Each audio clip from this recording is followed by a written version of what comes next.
Assalamualaikum warahmatullahi wabarakatuh. Alhamdulillahirabbil alamin. Salatu wassalamu ala asyrafil anbiya'i wal mursalin wa ala alihi wa sahbihi ajma'in. Subhanaka la ilma lana illa ma 'allamtana innaka antal alimul hakim. La haula wa la quwwata illa billahil aliyyil azim. Rabbi israh li sadri wa yassir li amri wahlul 'uqdatam min lisani yafqahu qawli, amma ba'd. Alhamdulillah, puji syukur kita panjatkan kehadirat Allah Subhanahu wa ta'ala atas izin dan nikmatnya jualah. Pada subuh kali ini kita dapat bermuajah untuk bersama mengkaji daripada hadis qudsi yang mudah-mudahan dapat untuk menambah iman dan takwa kita kepada Allah Subhanahu wa ta'ala. Amin ya rabbal alamin. Salawat dan salam tersanjungkan kepada junjungan Nabi besar Muhammad sallallahu alaihi wasallam. Allahumma shalli ala Muhammad wa ala alihi. Bapak dan Ibu jamaah salat subuh yang dimuliakan Allah, pada kajian yang lalu hadis yang berkaitan dengan ancaman terhadap mereka yang enggan untuk mengeluarkan zakat, yang insya Allah hadis yang kita kaji masuk pada bab wujubul ikhlas bil a'mal kullaha lillah wa bayan anna man qatala birriya wa sum'ah istahaqqan nar. An Abi Hurairah radhiyallahu ta'ala an qala sami'tu Rasulullah sallallahu alaihi wasallam yaqul inna awwalan nas yuqda yawmal qiyamati alaihi rajulun ustushhida fa'utiya bihi fa'arafahu li'amahu fa'arafaha qala fama amilta fiha qala wa tartu fik hatta stushhidtu qala kadzabta walakinnaka qatalta li ayyuqala jari faqad qila thumma umira bihi fasuhiba ala wajhihi hatta ulqiya finnar wa rajulun ta'allama al-ilma wa 'allamahu wa qara'a al-Qur'an fa'utiya bihi fa'arafahu li'amahu fa'arafaha qala fama amilta fiha qala ta'allamtu al-ilma wa 'allamtuhu wa qara'tu fika al-Qur'an qala kadzabta walakinnaka ta'allamta al-ilma liyuqal 'alim wa qara'ta al-Qur'an liyuqal huwa qari faqad qila thumma umira biha fasuhiba 'ala wajhihi hatta ulqiya fin-nar wa rajulun wasa'allahu 'alaihi wa 'atahu min asnafil mali kullihi fa'utiya bihi fa'arrafahu li'ammahu fa'arafaha qala fama 'amilta fiha qala ma taraktu min sabilin tuhibbu an yunfaqa fiha illa anfaqtu fiha lak qala kadzabta walakinnaka fa'alta liyuqal huwa jawad faqad qila thumma umira biha fasuhiba 'ala wajhihi thumma ulqiya fin nar rawahu Muslim. Bapak dan Ibu jamaah salat subuh yang dimuliakan Allah, Ini hadis mengisahkan tentang suatu peristiwa yang kelak akan terjadi pada yaumul qiyamah, saat dimana ketika mereka dipertontonkan amalannya atas apa yang mereka telah lakukan semasa hidup di dunia dan ganjaran yang akan didapatkan oleh mereka, namun kesemua itu tergantung lagi dengan keikhlasannya. Inna awwalan nas yuqda yawmal qiyamati hadith. Qala al-Qurtubi rahimahullah laysa bimu'arid li hadis awwalu ma yuhasabu bihi al-'abdul muslim min 'amalihi as-salah wala li hadis awwala ma yuqda bainan nas bid-dima li ikhtilaf anwa' ma usnidatil awwaliyati ilaih. Fal ma'na fi hadha awwalu ma yuhasabu bihi fa'iluhu min naw'in man tashara bihi syaitan fa'ilihi hadhihi thalatha. Wal ma'na fi tsani awwalu ma yuhasabu bihi min naw'in arkanid din as-salah.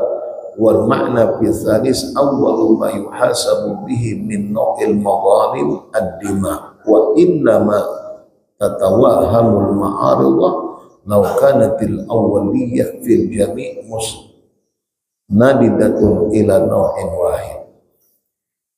Hadis lafaz daripada hadis kata ulama sebagaimana yang disebutkan inna awwalan nas yuqda yaumal qiyamati alaih.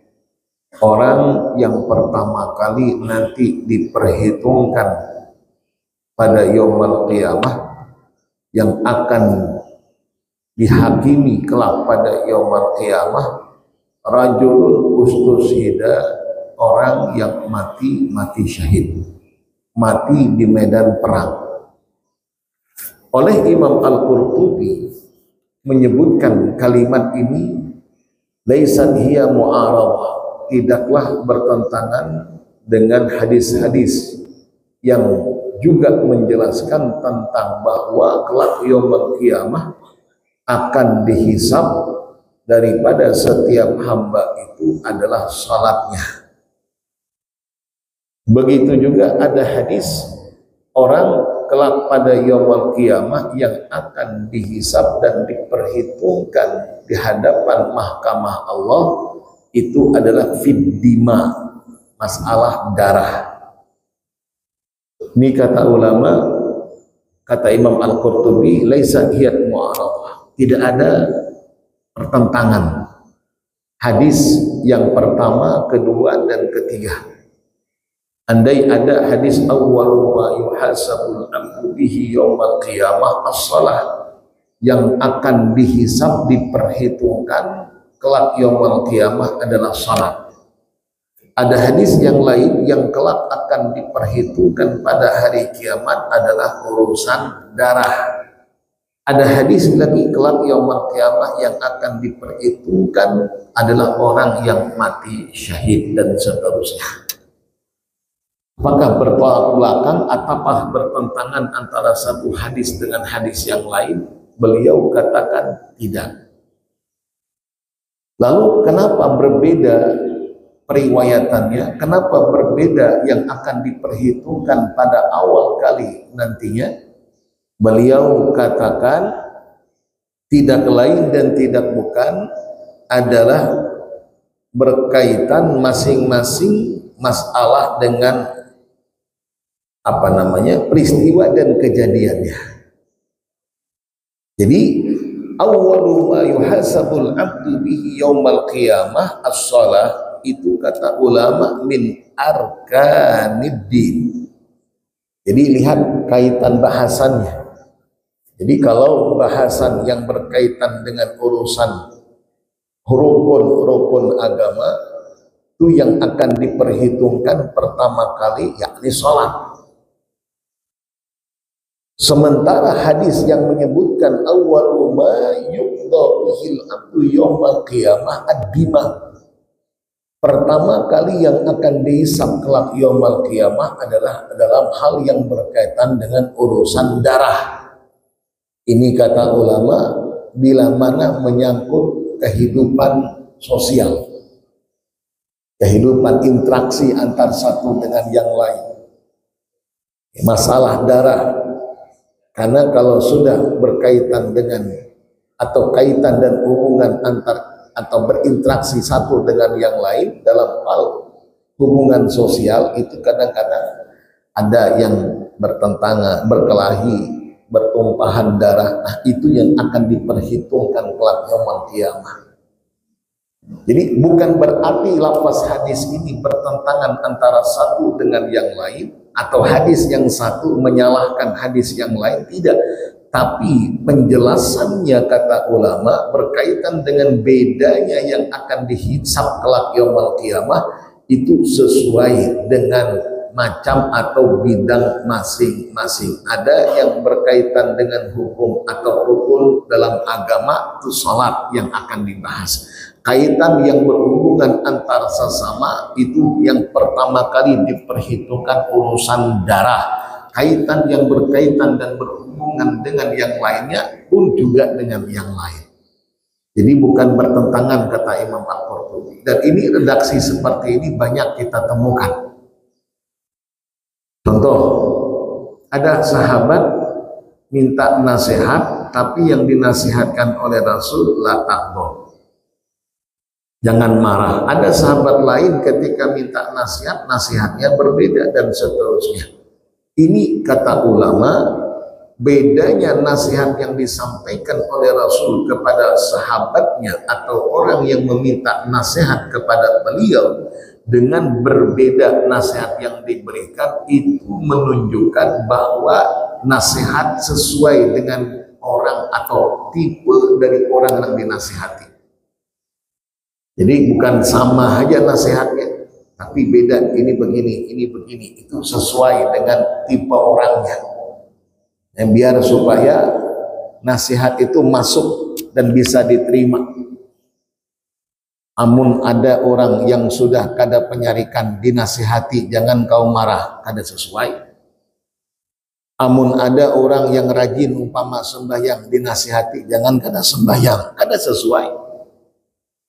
Makanya nasihat-nasihat Rasul yang ketika diberikan kepada para sahabatnya itu sesuai dengan waqi'iyah, realitanya. Apa yang dilihat oleh Rasul, itulah yang akan diberikan nasihat kepada yang menerima nasihatnya.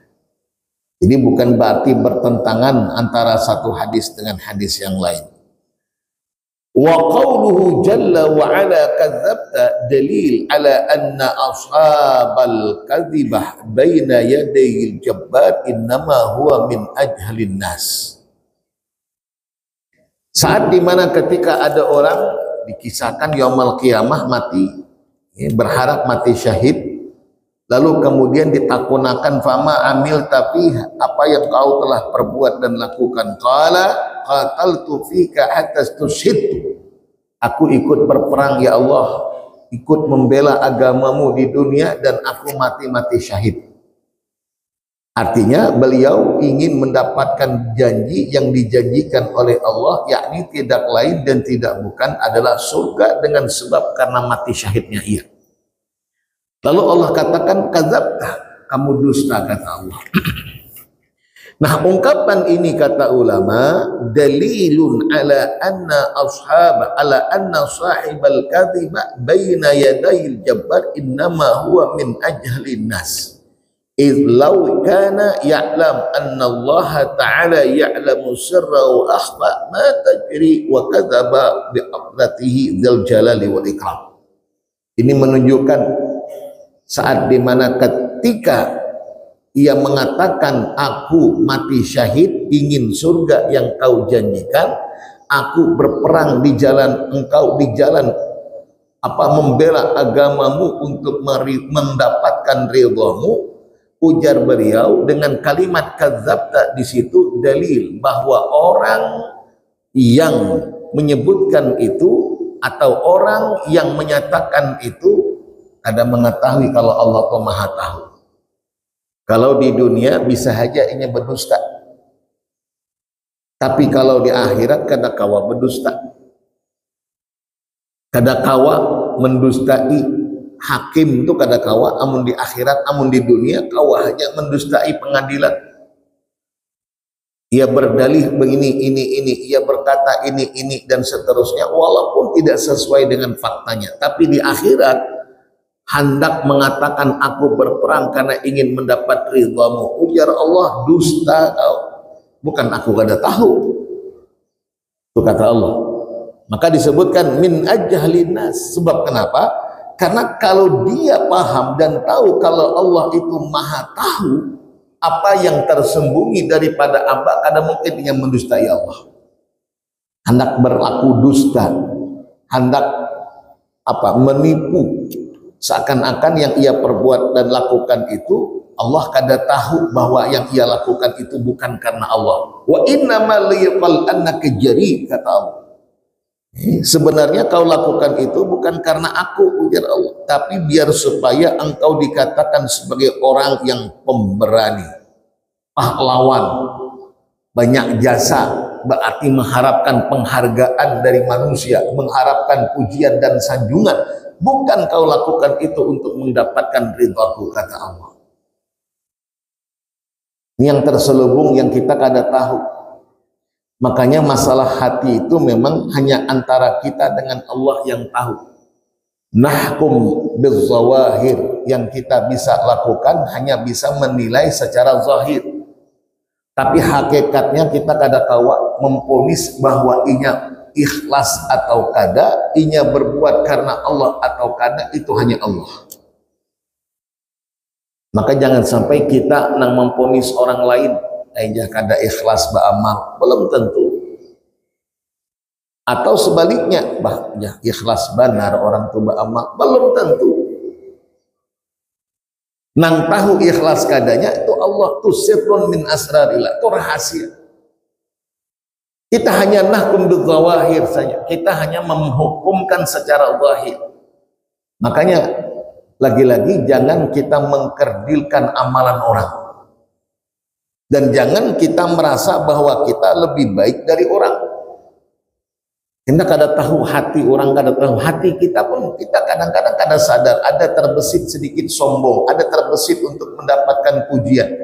Bisa jadi amalan kita tertolakkan oleh Allah. Itu bisa jadi. Maka ulama mengingatkan ada rasa khauf yang harus kita tanamkan pada diri kita. Khauf, rasa takut bila mana ketika kita beramal, amalan kita menjadi sia-sia dan tidak bernilai di sisi Allah. Itu ada, sehingga kita tidak menyombongkan diri dengan amalan kita. Itu yang kadang-kadang tanpa kita sadar, kita menyombongkan diri, kita sombong dengan sebab karena amalan, padahal belum tentu amalan kita diterima. Maka lihat dalam satu riwayat hadis, faqala Nabi sallallahu alaihi wasallam alamatus saqawah arba', tanda dan ciri orang binasa itu ada 4, kata Rasulullah. Satu di antara 4 itu dzikrul hasanat al-madiyah wa huwa la yadri aqbirat amraddat. Orang yang senantiasa mengingat-ingat akan kebaikan yang telah ia lakukan, padahal ia belum tahu secara pasti amalan yang telah ia perbuat dan lakukan itu apakah diterima oleh Allah apa kada. Kada tahu kita. Itu aja nang diingat, bahkan diucap-ucapkan, dibicarakan, disampaikan, dikisahkan. Itu kan termasuk bisa jadi amalan itu rusak, nilainya sudah kada ada. Lihat dalam Al-Quran. Apa kata Allah? Fala wala tubtilu shadaqatikum bil manni wal adha. Manni itu kata ulama dengan menyebut-nyebutnya, mengingat-ingatnya, menceritakannya. Antum coba. Maka sekali lagi hadis ini mengingatkan kepada kita bahwa pertama, tidak boleh kita memponis orang lain dengan sebab karena amalannya, mengatakan inya kada ikhlas atau inya ikhlas, sebab yang tahu ikhlas kadanya itu hanya Allah. Ada orang kadang bersedekah Bisa jadi aku jaga hendak naranku disambatakan, ikhlas mana? Belum tentu. Bisa jadi nya kada hendak disambatakan itu biar pengurus tahu betapa ikhlasnya inya. Berarti kan ada unsur ingin dipuji. Si fulan tuh ikhlas, buktinya narannya kada hendak disampaikan, narannya kada hendak disambatakan. Ya amun bujur-bujur ikhlas, tapi ternyata ada sedikit terbesit saja biar orang menganggap aku ini ikhlas, biar orang tahu betapa ikhlasnya aku. Kalau kiai saya bilang orang yang mengaku ikhlas itu tanda kada ikhlas.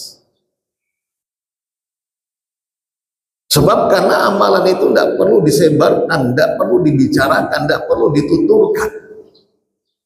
Ini kita hendak belajar ikhlas itu. Melanjarkan diri kita untuk ikhlas. Makanya dalam kitab-kitab disebutkan sebagaimana yang diungkapkan oleh Fadilatul Syekh Dr. Wahbah Az-Zuhaili dalam kitab tafsir Al-Munir. Beliau katakan kalau amalan yang sifatnya hukumnya sunnah, afdal itu dilakukan secara sirriyah. Tapi kalau amalan yang sifat dan hukumnya adalah wajib, boleh afdal kalau itu dilakukan secara alaniyah.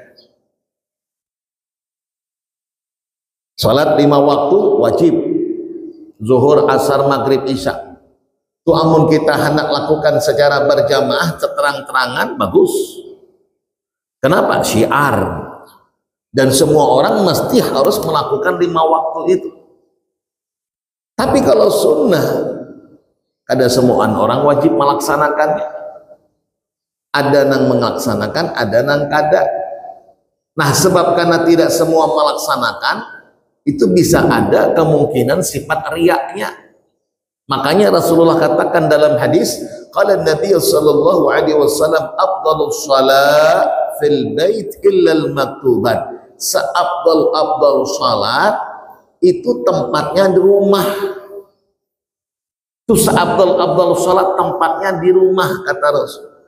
Illa, ada pengecualian, al maktubat, salat yang 5 waktu. Artinya amun nang wajib sunat itu dipertontonkan, tapi amun sunnah yang hukumnya sunat afdal untuk dirahasiakan. Itu menghindar dari sifat riya.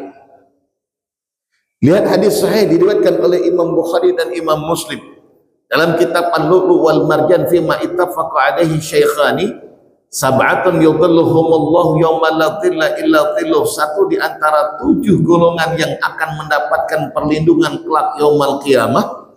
Yaum la dhilla illa dhilluh, yang hari itu tiada perlindungan kecuali perlindungan Allah. Siapa dia? Rajulun tasaddaqa fa akhfa. Nah, tuh. Orang yang bersedekah lalu disembunyikan, itu lebih afdal ketimbang dibeberkan dan dipertontonkan. Hatta la ta'lam shimalu ma yunfiqu yaminu, sampai-sampai tangan kiri kada tahu apa yang diinfakkan oleh tangan kanan. Itu kata Syekh Dr. Wahbah Az-Zuhaili dalam kitab tafsir Al-Munirnya. Beliau mengingatkan itu, andai amalannya yang hukum perbuatannya wajib, afdal kalau itu dilakukan secara alaniyah. Tapi andai amalan itu yang hukumnya sunnah, afdal kalau itu dilakukan secara sirriyah. Walaupun dua-duanya boleh. Apa dalilnya? Kan Al-Quran ada. Surah mana itu? Toha. A'udzubillahi minasyaitonir rajim. Allahumma shalli ala Muhammad. Innal ladzina yatluna kitaballah wa aqamus shalah wa anfaqu mimma razaqnahum sirran wa alaniyah. Kan boleh dua-duanya. Yarjuna tijaratan lan tabur, kata Allah. Yang akan mendapatkan keuntungan, kada akan merugi. Perniagaannya dengan Allah tidak akan merugi, dapat untung aja. Apa amalannya? Yatluna kitaballah, 1. Jangan kada ingat baca Quran. Tilawah itu kata ulama, tidak sekedar hanya membaca tapi juga memahami. Beda dengan qiraah. Kalau qiraah itu baca aja, baca. Karena paham pun tidak ada masalah. Yang penting kita baca, itu qiraah. Tapi kalau sudah tilawah, itu tidak cukup hanya dengan membaca, tapi berupaya untuk memahami. Maka tilawatul Quran, ketika ayat Al-Quran dibaca, lalu kemudian ada sari tilawahnya. Saya tidak tahu sari tilawah ini kayak apa, dari mana asal sari tadi. Bisa jadi yang membaca terjemahannya pertama tuh narannya sari gitu. Jadi sari tilawah. Nah, sampai wah ini naran sari tilawah tak tekanang naran sarinya. Tilawah itu lihat, sari tilawahnya, terjemahannya itu dibacakan biar kita paham ayat yang dibaca tadi apa. Itu biasanya kalau di daerah-daerah peringatan Maulid, peringatan Isra Mi'raj itu kadang cukup dengan bacaan Al-Qur'an aja tapi mesti ada sari tilawahnya. Wa ma kana Muhammadun aba ahadin dan seterusnya itu diterjemahkan, dibacakan biar kita paham. Oh, ayat yang dibaca tadi ini tah artinya. Jadi tilawah itu kata ulama tidak cukup hanya membaca tapi berupaya bagaimana untuk bisa paham. Maka dalam Al-Quran Allah sebutkan innal ladzina yatluna kitab Allah. Itu yang akan beruntung itu orang yang membaca dan mengupayakan untuk paham dengan bacaan Al-Quran. Jadi tidak sekedar baca tapi tilawah, memahami. Yatluna, tala yatluna kitab Allah, satu amalannya. Wa aqamus shalah, mendirikan salat. Amun hendak untung, amun hendak kada merugi, jangan jauh dari Al-Quran. Dan yang kedua, amun hendak untung, amun hendak kada merugi, jangan jauh dari salat. Salat jangan ditinggalkan. Kita hendak untung tapi kada hendak sembahyang. Jalan untuk meraih keuntungan itu kada dilalui, kada dilaksanakan kayak apa hendak untung. Yaitulah ungkapan Ibrahim ibnu Adham, apa ujar Sidin, aratumun najata minan nar wa alqaitum anfusakum fiha wa aratumud dukhulal jannah wa lam ta'malu li amali ahliha. Kesalahan yang terjadi pada umat ketika ia ingin mendapatkan surga, ingin hendak bisa masuk ke dalam surga, tapi masalahnya kada hendak beramal dengan amalan penghuninya. Kesalahan yang ada pada umat ketika ia ingin terpelihara dan terjagakan dari siksa dan adab api neraka, wa alqaitum anfusakum fiha, tapi justru merekalah yang mencampakkan diri mereka sendiri untuk masuk ke dalamnya. Itu kita selama nang salah. Hendak untuk tapi kadang hendak melakukan amalannya. Itu yang kedua, jangan lupa dengan sholat, jangan tinggalkan. Ketiga, lihat wa anfaqu mimma razaqnahum, dan kami menafkahkan dan mengimpakkan dari sebahagian apa yang kami berikan. Lihat, sirra wa alaniyah, baik secara sir, secara sembunyi tidak diketahui banyak orang, secara rahasia ataupun alaniyah, berarti kan boleh dua-duanya. Buka Al-Quran, ciri tanda orang munafik, ciri orang yang bertakwa itu Allah sebutkan. Uiddat lil muttaqin. Siapa dia? Alladzina yunfiquna fis sarra'i wad dharra. Itu fis sarra di situ bukan sir. Maaf, ini ayatnya berbeda. Itu yang mengimpakkan hartanya baik dalam kesenangan ataupun dalam kelelahan ataupun dalam kesempitan. Lagi-lagi infak. Jadi tiga amalan yarjuna tijaratan lan tabur, kata Allah, mendapatkan keuntungan dan tidak akan mendapatkan kerugian. Faqila innal kadhiba yaqa biwaswasati syaitan wa laysa thumma min waswasatihi fi dzalikal yawm wa ujiba an dzalika bi anna al-kadhiba yaqa taratan 'amdan wa taratan haulan wa dahsyat wa hadha dahsy wa qila inna syaitan yuwaswis hatta fi dzalikal wa huwa mustam'in. Baik, ini kalimat kadzabta, Allah dustakan akan perbuatannya karena yang maha tahu adalah Allah. Wa qawluhu jalla wa ala, ungkapan dan pernyataan Allah di dalam hadis kursi, walakinnaka qatalta li ayyuqal jari faqad qila thumma umira bihi fasuhiba ala wajhi hatta ulqiya finar dzalika annahu qatala ria'an wa sum'a. Kata Allah, kau lakukan itu biar didengar, biar dipuji orang, biar dilihat orang, biar disanjung. Walam yukhlisul amal lillah, dan kau tidak lakukan ikhlas semata-mata karena Allah. Wa an Abi Musa al-Ash'ari anna rajulan a'rabiyan atan nabi faqala ya Rasulullah ar-rajul yuqatilul maghnam. Ada suatu riwayat hadis, hadisnya juga sahih, diriwayatkan oleh Imam Bukhari dan Imam Muslim. Seorang Arabi datang kepada Rasul lalu berkata dan bertanya, ya Rasul, ada orang ikut perang tapi untuk mendapatkan harta rampasan, karena mereka yang berperang berhak untuk mendapatkan harta rampasan. Warrajul yuqatil liyudhkar, ada orang ikut berperang tapi untuk disebut, untuk mendapatkan pujian. Warrajul yuqatil liyura makanah, ada orang yang ikut berperang tapi untuk mendapatkan kedudukan. Faman fi sabilillah, siapakah sesungguhnya yang berperang di jalan Allah?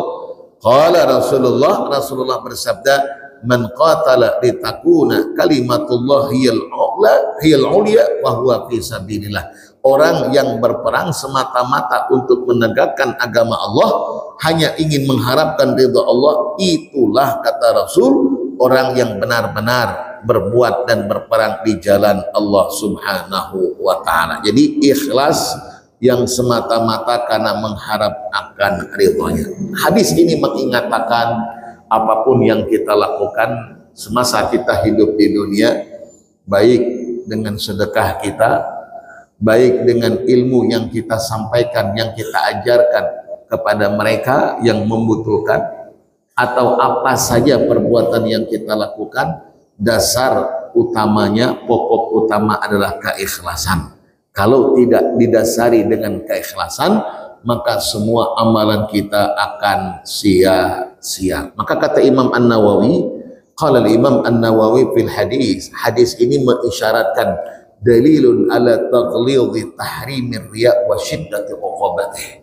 Hadis ini mengingatkan apa yang diingatkan untuk kita, bahwa berbuat kita bukan sebab karena Allah, berbuat untuk mendapatkan sanjungan biar dilihat orang, itu jelas taghlidhi tahrimir riya, haram hukum riya itu tadi. Wa syadidu uqubatih, dan dampak buruknya luar biasa. Semua amalannya tertolakkan dan tempatnya adalah neraka. Nah, oleh karenanya kata Imam An-Nawawi, taglid tahdir, taglidu tahrim. Jadi benar-benar ditekankan, karena kalau sudah di akhirat kada kawa lagi beramal.